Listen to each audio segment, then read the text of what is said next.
BEEX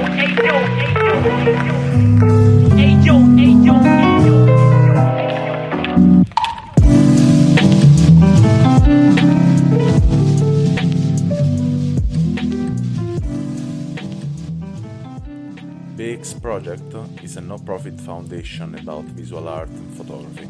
If you want to help us, just drop a donation on buymeacoffee.com/BerlinExplorer. So welcome to this 50 minutes of experience. Today I'm with Miko Navarro. Welcome to this podcast. Thank you for having me. So, as you know, I would like if you can say something about you, then we can talk a bit better about your pictures. Okay. So I just recently got into photography. I first picked up a camera when I was 3 years ago. So no, almost 4 years ago, but it's 2022 next week. So I started 2019. I bought a secondhand Fuji X100T, a digital rangefinder. And then I just taught myself how to take photos pretty much. And then I got into film a few months ago. I think I've only been shooting film for like 4 or 5 months. And I also taught myself how to use a film camera, the film stocks, everything. And yeah, by day I work with animals. I work at a veterinary clinic. Okay. So photography is pretty much just a passion for me. Yeah, it's a passion that you keep going every day, no? Yeah. It's something in a way push you, and this is what make my curiosity. You started in 2019, so it's not really long time ago, yeah, I think this is the best part of photographers when they start, and the first 10 years are a bit. I think the first 5 years are continuously you go out, you take picture. You don't give a lot about what picture you take because you want improve better, you want get more point of view, and then there is a moment. It's if you then break with this passion and you want to just start to challenge a bit more yourself, then there is a breakout also, and it's more difficult to catch picture. But let's talk about what is your experience. I'm curious to know what in a way moved you to continue to take picture, and also now the next step is shooting in film photography. That means also investing a bit more money on it, no? Right. Yeah, that's true. Well, to be honest, I really wanted to go to art school when I was in university. But then at that time, we didn't really have the money to afford all the equipment needed to, for I me to know. go. Just needed a state-of-the-art DSLR, a MacBook, right? All that fun fancy gear. So multimedia arts was not really a feasible course for me to take. So I kind of put that on hold, and and when I started to earn my own living, I just decided to, I have the means to pursue my passion now. Why not do it on the side, right? So that's pretty much it. It's very simple. And for film photography, I just like other film shooters. I think it's because of the look, the film look, right? The aesthetic. That's I got into it. But I wanted to get into medium format first. So I was looking at Mamiya 645s, the point and shoot Fuji. I think it's called the 645 as well. But I thought to myself that it was too much of an investment if I was just a first time shooter. So I just got myself a Minolta X700, a 35 millimeter to start. So I've just been playing around with it, and I don't know. Maybe in a few months I'll get a medium format and see how it goes. Yeah. So I have seen that you took a lot of picture in the street. So let's say you do it a lot of street photography, or yeah, you research outside. And Yeah, mm, I'm curious to ask you what I mean. Most of the picture I can see portray people, and I wanted to ask you. I mean, in a way, you feel like there is something, linked between what you do in your life as a veterinarian, and also the, in a way, let's say, a passion for anthropologic exactly. research. Yeah, yeah. Well, I am, just like any other street photographer, right? I am an introverted person by nature. I could just sit in a cafe or in a park and just, people watch all day, observe how people go about their day. So that's kind of like how I partnered photography with that. And the reason why I got my first camera, why I got a Fuji, is because I really wanted to get into street photography. Mm. So that's kind of like the genre of photography that I'm really trying to break into. Because And because there was some photographer you was looking. I mean, you was following some scene in photography, like I don't know. I, if I think about street photography, I think always about Dado Moriyama, for example. yeah, yeah, those are some inspirations. Yeah, Daido Moriyama for sure. And actually, a lot of my inspirations are contemporary photographers, aside from, the Joel Meyerowitz for color, um, Robert Frank, those people. And yeah, I'm just trying to follow their footsteps, so to speak. Well, I'm not trying to emulate, I mean, to copy their work, right? But I'm also, through their work, I'm trying to find my own style. That's why like you said, the first 5 years, you just go out and take pictures and hopefully make sense of everything that you've taken photos of, right? And then Yeah, form your own style within yeah. those In photos. a way or another, yeah. If even if we are influenced from the work of other people, in a way or another, you are attracted from something Yeah, pure. So it's I mean, it's a cruel reality that to understand that we are not, even if we emulate a lot, a lot, a lot, a lot, we will never do it the same picture we have in our mind, because exactly. it's everything there out of the street, especially when we do it street photography. Things doesn't happen two times in the same place, and Yeah, this is the reality, and then yeah, you cannot, if you didn't catch the picture, you will never catch anymore. that's right. That's also one thing that I love about street photography, right? Like once the moment it once the moment passes, it will never ever replicate itself again. That's just there for a brief moment. And if you're lucky enough to, to be there and capture it, that's, Yeah, it's very totally. rewarding. It's totally like that. It's totally like that. I mean, yeah, it can be that we'll present to you some situation similar.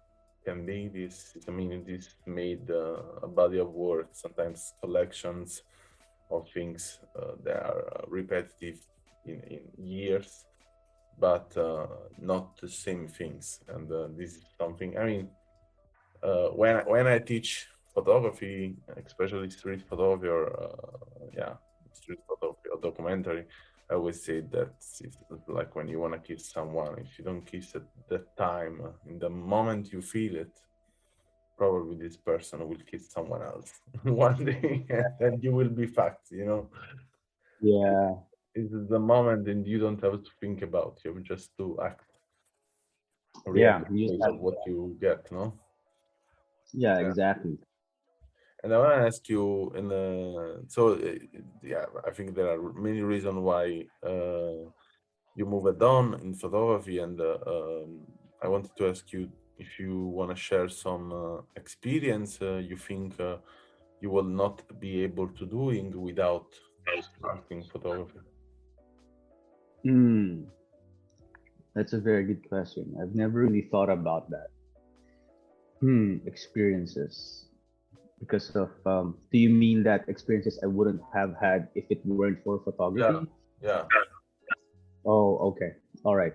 Well, um, well, my girlfriend right now, she is also trying to be an independent artist, and she applies to local markets um, to vend her stuff. And there was this one market recently that she invited me to go to for me to sell my prints as a photographer for the first time. So, as any photographer would feel like, there was imposter syndrome kicking in to the point yeah. that I wanted to back out last minute, and we had this big argument about, no, no, no, who's gonna buy my photos? I'm not a legitimate photographer. Who's gonna want this? And I was glad that I was proven wrong, because I just went through with it, and I sold a couple of my prints, which was very, reassuring as a photographer, Yeah. or an aspiring photographer. So that is one experience that I will really, really remember. That even though I don't think my photos, um, even if I think that my photos are just And for but this popping is bubbles, something. This is but something will never leave your body, your mind. You know, it's this idea of okay, who buy this shit? You know, like exactly, and yeah, and totally bad. actually, I'm doing this from the whole life, and yeah, it's. I mean, in a way, in the way I have to sell, I have to sell, but um because I don't see the things, we don't see the time passing, you know, because it's our life, so we don't see the goal we reach inside of that. We don't see the value, but I think yeah, the value is and this is really important because there's a lot of value in the photography when we watch the photography of others. This is something why moved me to mm, be also an editor and a researcher in photography as a curator, because as a curator I can see better uh, the work of others because I have experience in my work. But yeah, it's still totally difficult for me to see my work as value like the value of others, you know. Yeah, that is what I find, a really, I don't know. It's strange. Like you said, it will never leave. Like, no matter how much you improve, no matter how, um, for example, hypothetically speaking, even if you slowly start to gain acclaim because of your work, it will always be there. Like, oh, what do they see there? Is my work really improving? Is it really, or is this just hype? You start to doubt yourself and question yourself. But yeah, I totally understand that feeling. It resonates with me. It, I don't know if it happened to you, no, that's I think happen these things happen also to me when you see something, you see a picture you did, you know, and you're so excited because you did this picture. Then you go home, let's say you develop a film or you post product picture, okay? And this picture is not like in the same excitement you had before. Yeah, it happens to me about twice a week. Yeah, so it's why I say that because it's kind of because when we shoot a picture, even if we watch it, I mean, let's say we do it in digital, we watch that picture, we are excited about the picture. Is the I think it's everything about the moment. This is something helped me a lot to understand also when I was working as a photographer more in the fashion and portrait, that to Mhm. give more importance to the moment for the people more than giving results. I mean, Exactly. results are important, but if you don't create a moment, no. even if, I mean, imagine that I had the really situation like I didn't know how to portray some people, because for Mm-hmm. me there was not fitting for the studio, there was not fitting for the modeling and so on, no?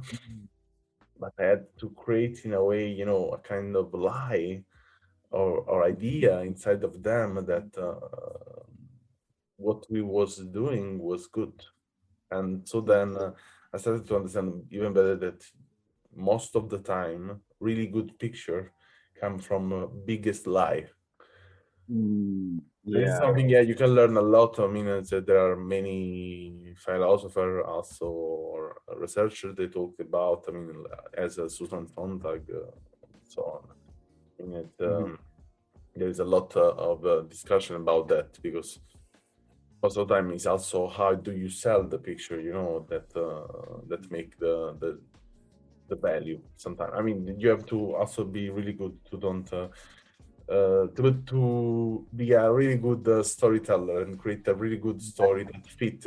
Because I remember now that there was a friend, and he went to an exhibition, an artist in Spain, and he practically did a totally copy of a picture of Deido Moriyama, of the dog of Deido Moriyama. Oh, And but he was creating the story, you know, in the exhibition, saying, yeah, that he okay. was watching this dog, blah blah blah, no. And my friend sent me a picture right in the moment, said, okay, Emiliano, what can you tell me the picture was it's similar of this, and it's similar, it's totally the same. And he was creating an entire story about that. But yeah, this point also sometimes work, that yeah, if you exhibit something and it's totally the copy of someone else, uh, and this someone else probably has no people has no knowledge about this person. I mean, you can maybe have a success also and and continue for years, but in the Yeah. moment someone else has the knowledge and Yeah. see that, fuck You you can for the recognize entire it. life.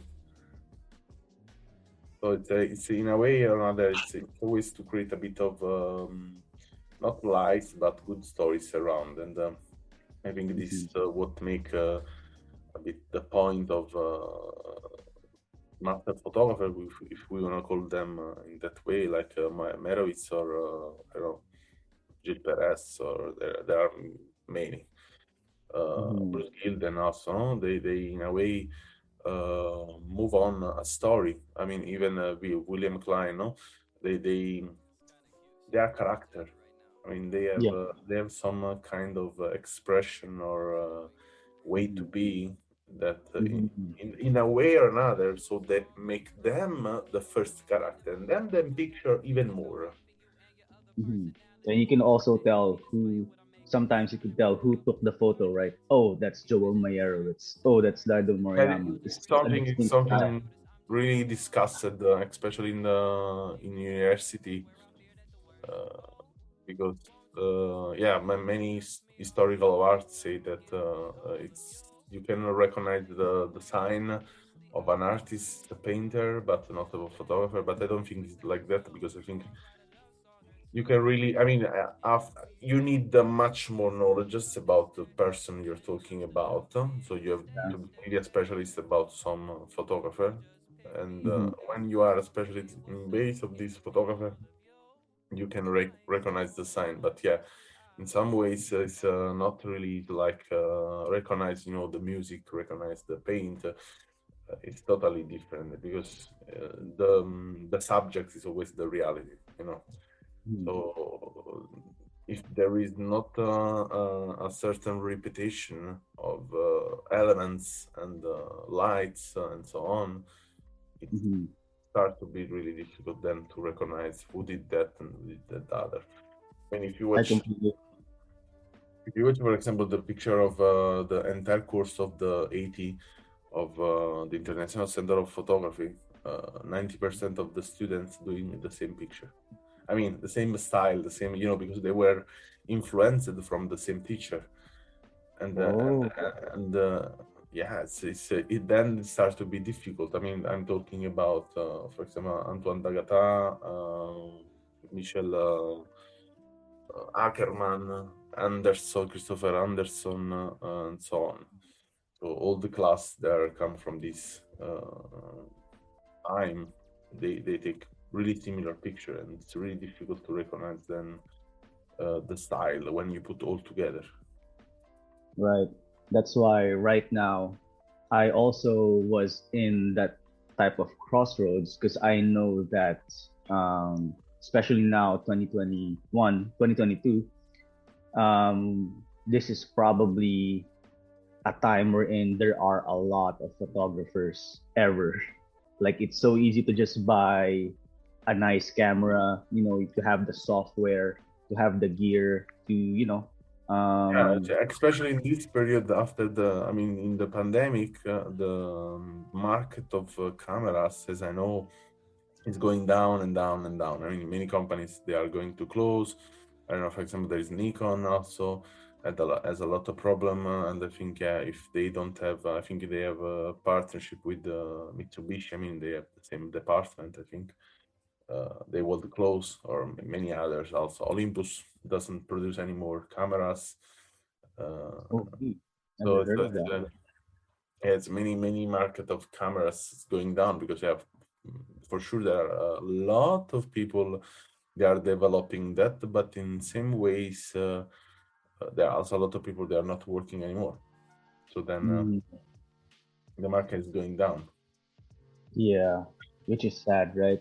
But I don't know. I think photography is one of those things that will always, you know, prevail no matter what, because someone will always think that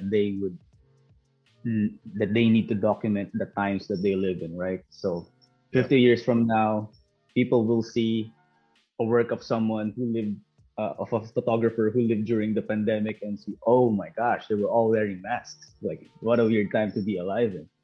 And yeah, that's why I now, as an aspiring photographer, I'm trying to veer away from trying to find my own aesthetic voice or style, Yeah. and slowly trying to shift it into how can I be a better storyteller? How can I, instead of one singular great photo, how can I tell a great story using several photos Okay, that, what if you if let's use just imagination, you know, but what do you think you would like to catch as a story? What kind of story you would like to catch?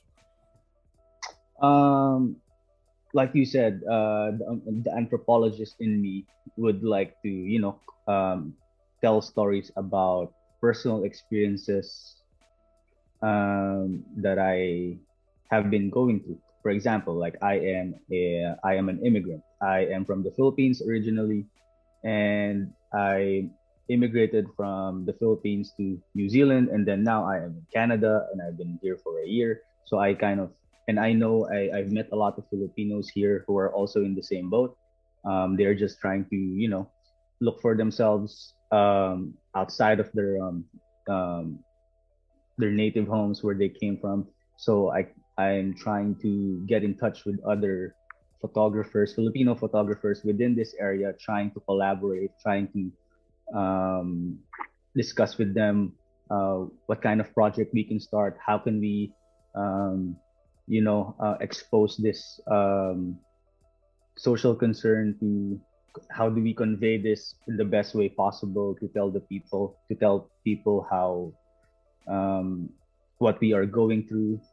And yeah, I'm just trying to, share my Yeah, experiences. I mean, it's fine. It's nice. I feel relate in a way because I'm also an immigrant here in Germany. But I understand what you mean, and it's nice. I mean, I would love to know more about, and for sure, will be even more cool if you have a bunch, a group of people Exactly. from your same country and make even something together will be fucking nice. I think it's Yeah, it's a collaboration, always but common, no? we all have similar experiences, so to speak. Yeah, I mean it's great if you can do it. That do it because in any case, even if the goal is not reached, it's an experience uh, that for sure will put something more, some benzene in your life. You know. Exactly. And you get to connect with, other photographers who you didn't know exist in the first place. But now that because you reach out, you know that they are there and, they can also be a part of your life as friends, not just as photographers, right?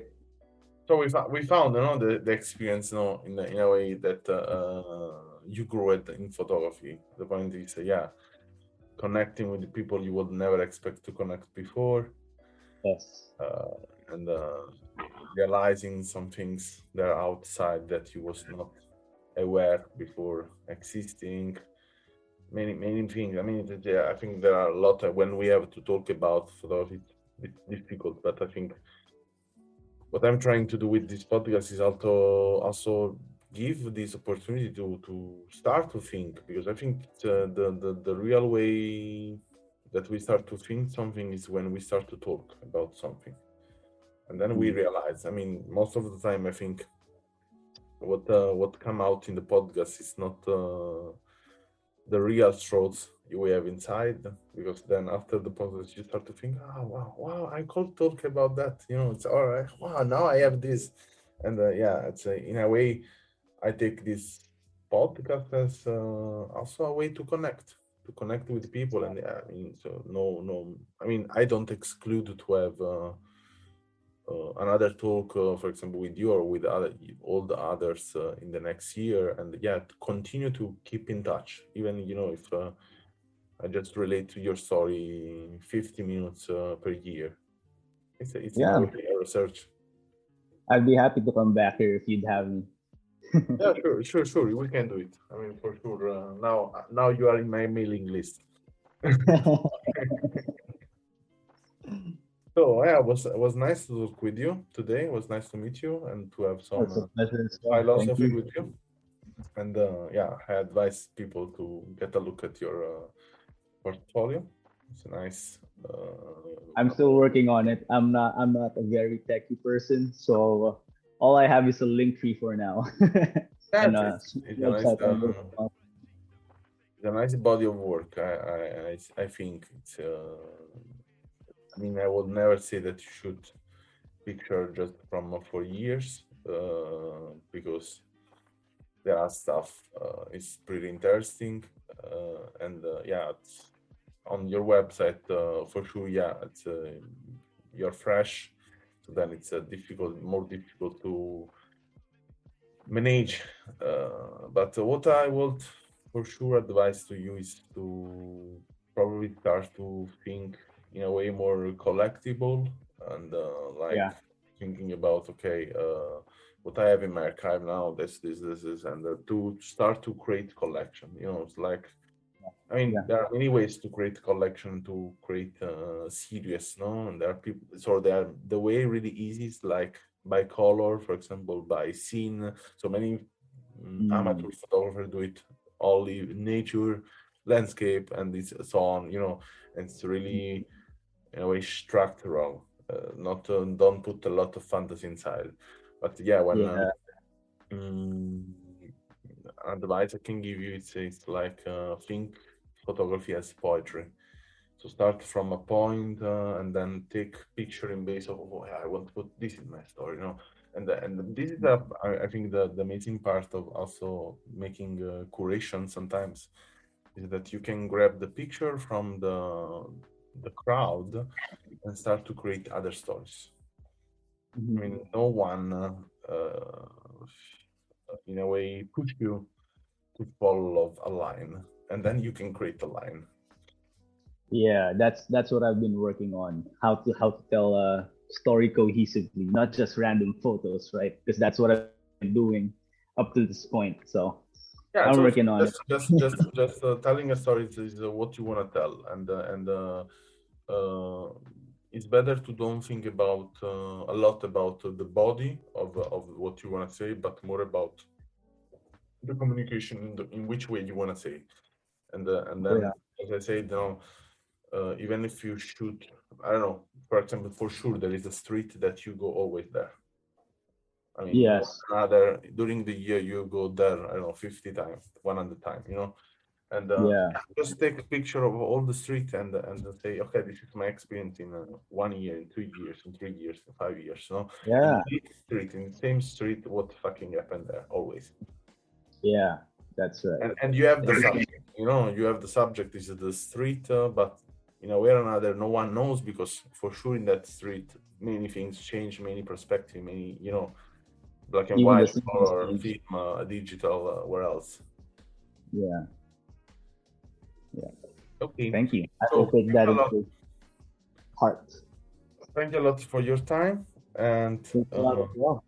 let's see in the next year. So Hopefully, I have a better story to tell. yeah, for sure, for sure.